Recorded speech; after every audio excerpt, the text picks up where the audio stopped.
যার মধ্যে চারটা জিনিস আছে তার প্রতি আল্লাহ সন্তুষ্ট হয়ে আছে। কয়টা জিনিস? এক, ইন্নাল্লাযীনা হুম মিন খাশিয়াতি রাব্বিহিম মুশফিকুন, হৃদয় যার আল্লাহর ভয়ে কম্পিত, হৃদয়ে যার আল্লাহর ভয়, আল্লাহ তার প্রতি সন্তুষ্ট হয়ে আছে। এক।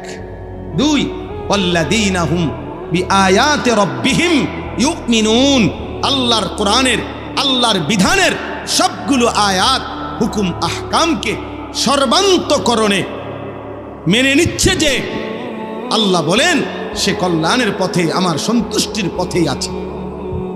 তিন, ওয়াল্লাযীনা হুম বিরাব্বিহিম লা ইউশরিকুন, আমি আল্লাহর সাথে কোনোভাবে কোন সূরতে এক যাররা যে শিরিক করে না, শিরিক মুক্ত যার ঈমান, সে আল্লাহর সন্তুষ্টির উপরে আছে।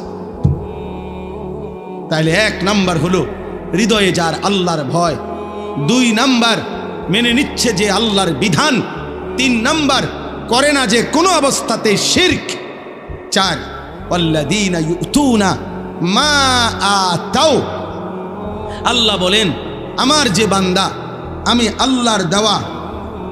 আল্লাহর দেওয়া সব কিছু যা আমি দিছি, শরীর, স্বাস্থ্য, যৌবন, সব কিছু, স্ত্রী, সন্তান, ক্ষমতা, অর্থ, বিত্ত, সম্পদ, প্রভাব, প্রতিপত্তি, ব্যবসা, কামাই, অর্জন, যা কিছু আল্লাহ দিয়েছেন তা আল্লাহর পথে ব্যয় করে, আল্লাহর পথে ব্যয় করে, আল্লাহর পথে ব্যয় করে।